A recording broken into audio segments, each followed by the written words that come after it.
Episode number 162 of the Wholesome Fertility Podcast. Welcome to the Wholesome Fertility Podcast. I'm Michelle, a fertility acupuncturist here to provide you with resources on how to create a wholesome approach to your fertility journey.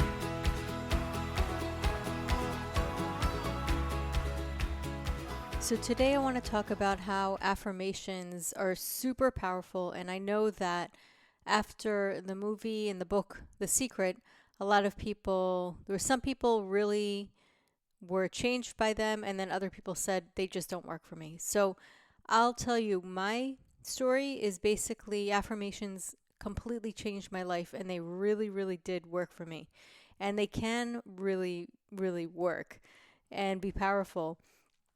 However, there are certain ways to make them more powerful. So just to give you a little background on how affirmations changed my life. Around the time that I actually went to acupuncture and my menstrual cycle balanced, around that same time, I was in between jobs. I had just moved back to New York, found the acupuncturist, and was kind of like in this in-between space. Well, I was working on myself. I was actually changing some things, and obviously my body was starting to regulate, so I was very excited about that. But yet, I still felt kind of in between. It was before finding a full-time job and doing architecture, which I wasn't 100% happy with. And as you know now, I completely changed my career. And I had a friend come over, and she brought this book, and she was telling me, like, I just got this book, which changed my life. It's so amazing. It's so good. It talks about the subconscious mind. And I was like, oh, what is it? I was immediately intrigued. And it turns out it was the book, The Power of the Subconscious Mind by Joseph Murphy. And let me tell you, I ended up ordering that book, and it completely changed my life. Completely changed my life. I mean, that book is hands down one of the most powerful books, at least in my life. And then when I spoke to other people that have read it, they felt a very similar response, because it really, really focuses and describes how the subconscious mind is really there as our servant, and how we can our conscious mind is the guard. So the conscious mind basically is the guard to allow and choose thoughts, or it has the potential to choose thoughts that it wants to repeat. And whatever thoughts that people have, or ideas or words that they say to themselves, because a lot of times thoughts are like kind of spoken internally, whatever words are chosen are basically what the subconscious mind says as your genie, as you wish. So, for example, when there's times that I'm like, I feel tired, but then I keep saying in my mind, oh, I'm so tired. I'm so tired. And I just keep saying it. I get more tired than I even started. And I just keep affirming, yes, I am tired. But when I continuously affirm it and strengthen it, then I make myself more tired. And I literally feel like I can't even pick myself up. And, those are things that you can do unconsciously or not realize that you're doing it, but you're basically affirming something over and over and over again in your mind. And for me, at the time, I mean, it was really finding a job that I liked, and just also wanting to meet somebody, because I was at a point where I was ready to get into a good relationship, a positive relationship, which, in my early 20s wasn't always the case. So I remember reading this book, and just like I said, he mentioned how the subconscious mind is basically our servant. And that idea was an awakening for me, because I realized that in the past I have seen or noticed myself, without anybody really telling me this, but I've noticed myself thinking certain things. And when I thought more positive, I attracted more positive circumstances. I would notice that if I thought negative, say about what I thought a friend was doing to me, or saw myself as a victim, I kind of got myself into this negative rut when I was younger. And then I realized when I thought of myself or I thought of my circumstances positive and didn't focus on the negatives of a relationship or how people treated me, I felt more empowered. So it's something that I've always noticed in general. And then I'd also notice that I had some friends, some of which had a very positive disposition about them, and they tended to attract really good things like a magnet. And I started noticing that when I read this book, it talked about how why is one person, why do they seem so fortunate and things kind of work out for them or it's more easy? And why is another person sometimes they have to climb an uphill battle or they don't feel like things work out for them? And you can even observe this with twins. And one can be very happy go lucky, and the other one might be more withdrawn or more shy. And so, what really goes on in their minds that helps them or doesn't help them in the way that they express themselves or they live in life? And why is one person able to rock an interview and it's just so easy for them? So, what's the difference? Can you just say it's personality? Well, according to this book, it's all about what the subconscious mind is affirmed all the time. And you realize that some people, they just affirm, I'm going to do this. It's going to be amazing. And like I can really see it happening. And they just focus on it. They really, really see it happening. And when I know this is kind of off track to fertility, but it actually is something that can help as well. And I do utilize this, but I want to talk first just about it in general, how affirmations can change people's lives and how you can use this as a tool in your life. And when I first learned how to do this, I remember at first being almost like neurotic about saying my affirmations every single day because I used to get a little more down when I lived in New York. It was like it would get dark early and then I started a new job and I wasn't really happy with the career choice that I was in, but I realized I'm going to make the best out of this and it's going to be an amazing job. And I remember thinking I wanted a job that had natural light. That was really important for me. And in New York City, I'm not sure if you're familiar with it, but the offices, I mean, you're talking about huge office buildings. Sometimes you're in the middle in a cubicle and there's no light whatsoever. So I remember thinking I want natural light. And I kept like affirming all these amazing things that were happening over and over and over again. And ultimately, I landed a job that was on the top of this really, really beautiful high rise. And I happened to be on the floor, the top floor, where they had skylights. And I had natural light and I loved it. And I also affirmed a great group of people to work with. And that was actually my favorite job in architecture.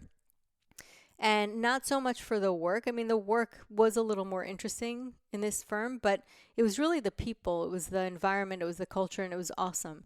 And I do believe that the affirmations and saying it over and over again did attract that because I didn't have that before. And it was something, specific things that I affirmed that almost seemed out of reach, especially in New York. I mean, you don't really get natural light. And at one point, a couple years later, they moved me down to a lower floor and it was so dark. But then eventually I moved back to a place where it had a little more natural light. But it was amazing that I was able to land something like that at the time. And I became so neurotic about saying these things almost to a fault because I was just like, oh, I have to make sure that I say that I'm happy and whatever, I really wanted. And it was a lot of the affirmations were really about my own internal self and how I was in my life, in my world, and how I showed up. And it was really about being more happy, being more positive. And I kept affirming that to the point where I enjoyed my hour-long train rides, whereas before it was a complete pain. But I would take that time to meditate, to journal, and I constantly said that I loved it, and I ended up loving it. And I came to work feeling great. It was just amazing. It really did it gave me such a tremendous benefit on my psyche and my ability just to live, in life.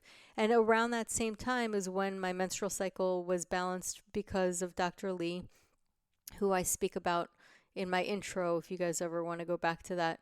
Dr. Lee is basically the acupuncturist that resolved my cycle after over 13 years of having irregular missed cycles, probably not even ovulating, having major anxiety, probably because I didn't have progesterone, which is a very calming hormone that helps with PMS, and really it's such an important hormone. But if you don't ovulate, you don't have progesterone. So, and also having a lot of stress can also impact ovulation and progesterone. So I was out of whack basically. And I was not only getting more balanced physically, but I was getting more balanced mentally. And then really aligning and finding this book, which I think that's part of alignment, is the symptom of alignment is that you get all these amazing synchronicities and things start to fall into your lap.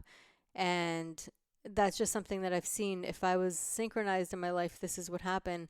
And for me, synchronicity also impacts your menstrual cycle. I think it's all the same. It's everything's kind of together. So it is an all alignment together. And what happens in your physicality a lot of times is a reflection of what's happening psychologically. That doesn't mean that it's your fault that you're having that, but it's just almost being part of this matrix and really taking things apart to put them back together and realizing what's working and what's not working. And really, my whole intention in this is to empower you so that you realize that you do have a very powerful vehicle, and that is your mind. And the mind is incredible. We can do so much by affirming and really believing, like having faith in what we want to bring into our life. And I actually work a lot with my patients on this. My patients come into my office. I talk to them a lot about how powerful their minds are and how they can utilize that. And what they say to their bodies listen. So they can affirm healthy ovaries, healthy cycle, healthy ovulation, healthy uterine lining. Just affirm it. So you can affirm things that you want in your life, but you can also affirm things that you want your body to respond to. This is something that is so magical and so powerful. And because we do have kind of like a default defense mechanism or something that protects our subconscious mind, because it needs to have a little barrier. You know, our internal bodies need a barrier from the outside.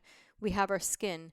It's not easy for things to penetrate. Same thing with our subconscious mind. We need some kind of barrier so that we can't just think about something and it gets created. It doesn't work overnight. It's something that we need to consciously make effort to change.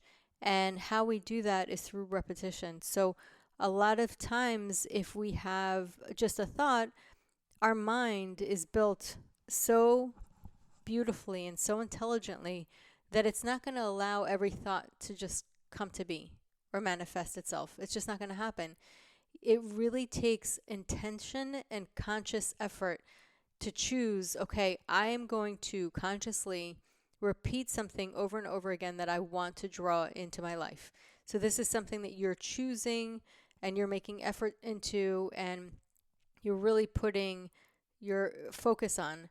And so there are a couple of things and tricks that you can do in order to make affirmations work.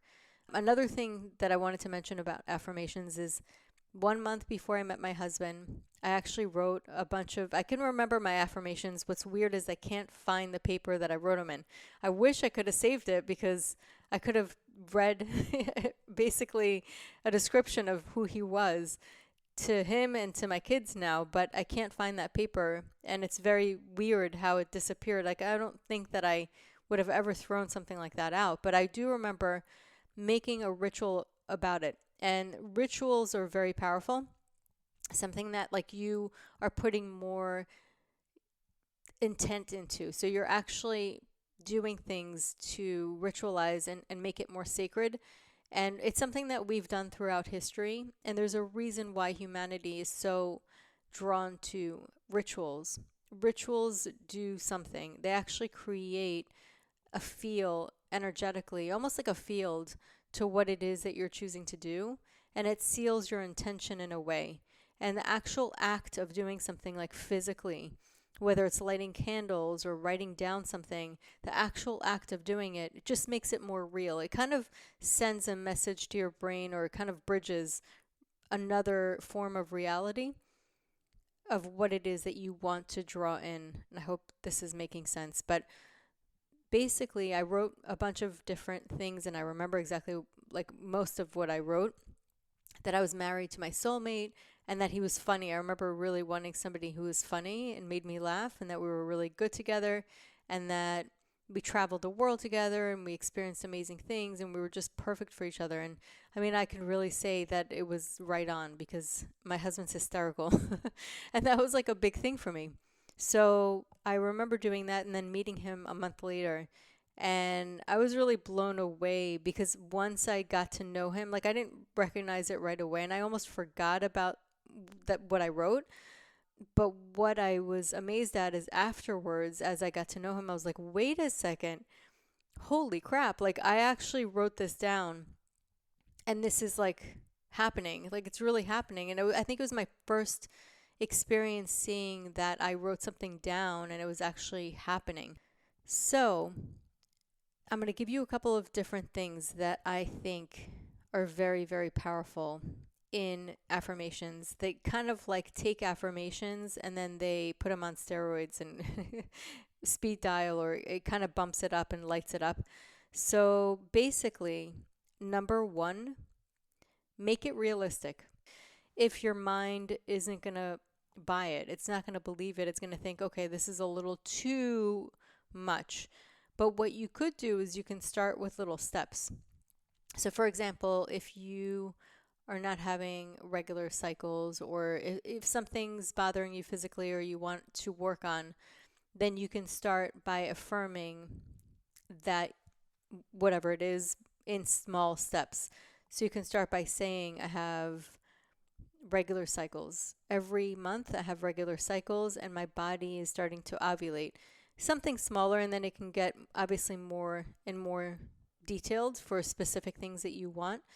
But always, always do it on the positive. So don't say, I don't want, because your subconscious mind is only going to hear what the last part of it is. So if you want to say, I don't want to be overweight, it's going to hear overweight. So you want to say, I want to be healthy and in shape, something like that. So you want to focus on what you do want, not what you don't want, and then bring that in.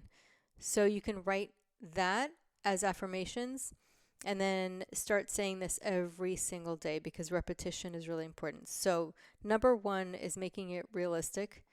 And number two is you can use it with gratitude. So one little trick that people can do, and it's actually a really great trick, is you can take maybe 3 things for 1 week that you're grateful for. Every day, write 3 things. So it could be 3 things that happened during the day that already happened. And then over time, into the next week, once you're already used to being in that repetition and that routine, your brain has already accepted that every day you have been writing what you're grateful for. And then you can do the same thing, continue writing about 3 things that you're grateful for that day, and then adding 1 or 2 things that you're grateful for as if they already happened, but they haven't happened, things that you want to manifest into your life. So that's kind of another trick to make it realistic to your mind, where your mind bridges that and allows it in. So doing it with gratitude, because when you're also in gratitude, you're also opening yourself up. You're priming your mind to accept it. So that's a really useful trick. And number 3 is write them down. So when you write something down, again, it's that physical action that you're taking that bridges to your brain that it's real. It makes it more real. You're actually putting pen to paper. You're making it actualizable, like in your mind. And there's something about writing it down that really inscripts it in your mind stronger. And we know that because when people study, if they write things down, they're more likely to memorize it, and they really like imprint it in their minds. So writing things down is very powerful. And there actually have been studies that show writing things down gives you a 40% chance more so of having something happen if you write your goals down versus not writing them at all. So actually writing them down, writing it as if it already happened and saying it and really affirming it is a much stronger way to affirm. So you can say it so that your ears can hear it, but writing it down is also really, really powerful, and it really inscripts it and kind of takes it home. And then last but not least, rinse and repeat. Repeat, repeat, repeat, repeat, repeat, repeat. And if you see commercials, they're jingles, they're like done in a way that your brain just really gets used to, and you hear it over and over and over again. The same thing happens with new songs that very much by design, they want to get out. And it's one of the ways that producers or I don't know who, the people that basically are in charge, they actually get the stations to play it over and over and over again. So you may not love the song, but you'll eventually love it. You'll learn to love it. It'll make you love it because you just get used to it. So it's the same thing as seeing certain faces that become familiar to you. It's just this constant repeating, and then it becomes something that you either identify with or you really connect to. And that's just how the human mind works. The more you repeat it, the more it works. So one of the things that you can start doing, which may be beneficial, is start with awareness. Always start with awareness. So starting with awareness means that you can start paying attention to what is it that you repeat and how clean is your mental hygiene. What I mean by that is like, what are the thoughts that run through your mind? Can you catch yourself saying, I feel broken, or something that is not necessarily based in truth. It's just a feeling that you have. And I also want to mention is completely valid. It's okay to feel those things and to express them. But what I'm saying is, how many things like that are you repeating over and over and over again? So there's a difference with just expressing them and going through it. And then there's another difference of reliving it over and over again. And that's where it causes suffering. So how many things are you finding that you're saying, or how many things that your doctor said that don't quite ring true, and sometimes they're not. Unfortunately, sometimes not everybody's right, and it's just one opinion that really kind of strike you, and then you start to embody and encompass and say it over and over again. So just pay attention. And so there's no right or wrong, just watching. And notice if there are certain things that you're putting on repeat without realizing. And that's where the difference is. So it's not quite invalidating yourself, because it's important actually to speak and to express how you feel, no matter what that looks like. It's important to actualize and talk and get it out of your system. It's another thing to repeat over and over again. So just become aware of what goes on in your mind. There's no good or bad. It's just what goes on in my mind. And do I want to continue that, or do I want to change it or shift it to something more neutral, at least more neutral? And you can start out with more neutral, and that goes to step number 1, which is realistic. Be realistic. So you can neutralize it. You could just go to something more neutral. So it doesn't necessarily mean that you have to make it like this unrealistic, ridiculous thing that you don't really feel like you believe in. So it doesn't have to be that way. It could be something more neutral. So it's kind of like just taking yourself little increments to at least neutralize something that ultimately makes you feel bad. And of course, nobody deserves to feel bad. So it's important to find ways to at least make this journey a little bit more easy to get through. And for sure, one of the ways can be through affirmations. And it's really powerful. I mean, they really do change your life. Now, it's not this like magic bullet, of course.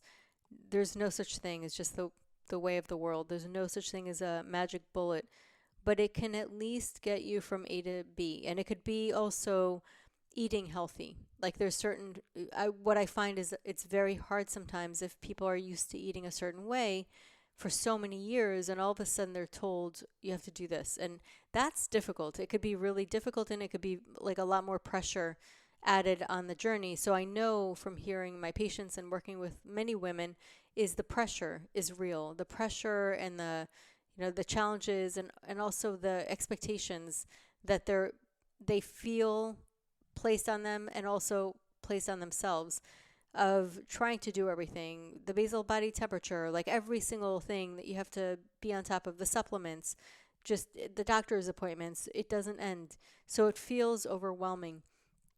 So some of the ways that you can at least hack it, in a way that makes it a little easier is whatever it is that you feel is overwhelming, you can say, I found an easy way to do this, or just repeat over and over again that it's easy for you to do. It's easy for you to focus. You figured out a way to make this easier. So you can say, I am drawn to food that is healthy for my body. I'm drawn to things that strengthen me. Things like that. It doesn't have to be so specific. I know sometimes people say be very, very specific. You can be specific, but you can also say generally that you're drawn to things that make you happy. And something even as simple as this, saying every day and every way I'm getting better. And your mind's going to really take it as you're getting better. You're getting better, which means that you're doing well or all is well, and just repeating it over and over and over again. So I also have, if you guys ever want, I have an affirmations for fertility in my resources section of my website, which is my fertility website, which is thewholesomelotusfertility.com. And in my website, you can actually find fertility resources. And in the fertility resources, you can find the link for my fertility affirmations ebook. And there I explain how to do the affirmations, and I give you a couple of different affirmations that you can use to help your fertility journey. And to make it easier for you, I added a link to the fertility ebook on the episode notes of this podcast episode.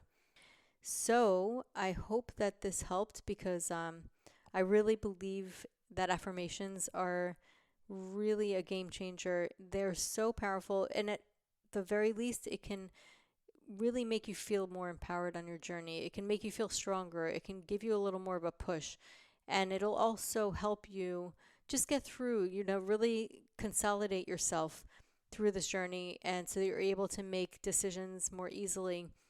And as always, thank you so much for tuning in and listening, and I hope you have a beautiful day. So that concludes today's episode. You can find all of the links mentioned on the episode notes. If you're enjoying these episodes, please take a moment to share and leave a review. Reviews mean everything to podcasters, and I really enjoy hearing from my listeners. You can also find me on my website at www.thewholesomelotus.com or email me at info@thewholesomelotus.com. I love hearing from my listeners. If you're interested and want updates as well as a free ebook on my top 10 fertility boosting habits, you can visit my fertility page on www.thewholesomelotus.com.